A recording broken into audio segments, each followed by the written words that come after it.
এই অন্তর্বর্তীকালীন সরকার রক্তের উপর এসেছে। আজকে যে আমরা আজাদী পেয়েছি শহীদদের রক্তের উপরে, সেখানে তিনটা বিষয় ছিল। একটা হলো আমাদের গণহত্যার বিচার করা, এফএসিবাদী রাষ্ট্র কাঠামোকে ভেঙে চুরমার করে দেওয়া, নতুন রাজনীতি সংস্কৃতি বিনির্মাণ করা এবং একটা ফ্রি ফেয়ার ক্রেডিবল ইলেকশনের ব্যবস্থা করা।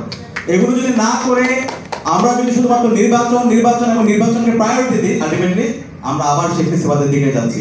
নির্বাচন অবশ্য দরকার, নির্বাচন নির্ধারিত সময় হবে এবং ঐক্য কমিশনের রিপোর্ট এসেছে, সেটা যদি আমরা সেটেল না করে সেই নির্বাচনের দিকে যাই তাহলে আমরা আবার প্রতারিত হব। আমরা বিগত সময়ে অনেক বেশি প্রতারিত হয়েছি, আমাদের ট্রাস্ট ডেফিসিট তৈরি হয়েছে রাজনীতিবিদদের প্রতি। সে আস্থার সংকটগুলো যদি আমরা এখন অ্যাড্রেস না করি, সে আবার যদি নির্বাচনে যায়, আলটিমেটলি এই দেশের মানুষের মুক্তি আসবে না। আমরা দেখতে পেয়েছি, এটা আমাদেরকে অবাক করেছে এবং কষ্ট দিয়েছে। ঐক্যমত্য কমিশনের যে সুপারিশ এসেছে, এমন এমন জায়গায় নোট অফ ডিসেন্ট এসেছে যেগুলো ছাত্র সমাজকে হতাশ করেছে।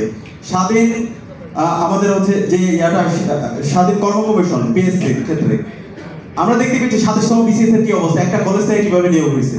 তো এইভাবে যদি আমরা এগুলো সেটেল না করি, আমরা যদি দুর্নীতি দমন কমিশনকে তাদেরকে ইন্ডিপেন্ডেন্ট না করতে পারি, তাদেরকে সমস্যা করতে না পারি, আলটিমেটলি কোনোটাই সাস্টেইন করবে না। তো আমি অনুরোধ করবো, এখনো সময় আছে। আমরা চাই আমাদের দেশের যত রাজনৈতিক দল আছে এখনই সময় একটা কনসেনসাসে আসার, জাতীয় ঐক্যমত্যের ভিত্তিতে একটা পূর্ণাঙ্গ বাংলাদেশের ন্যাশন হিসেবে বিল্ড আপ করার, এর ভিত্তিতে আগামীর বাংলাদেশ নির্মাণ করা। এটা যদি করতে ব্যর্থ হয়, যারাই করতে ব্যর্থ হবে তারাই আগামীর বাংলাদেশে তাদের রাজনীতির জন্য কঠিন হয়ে পড়বে।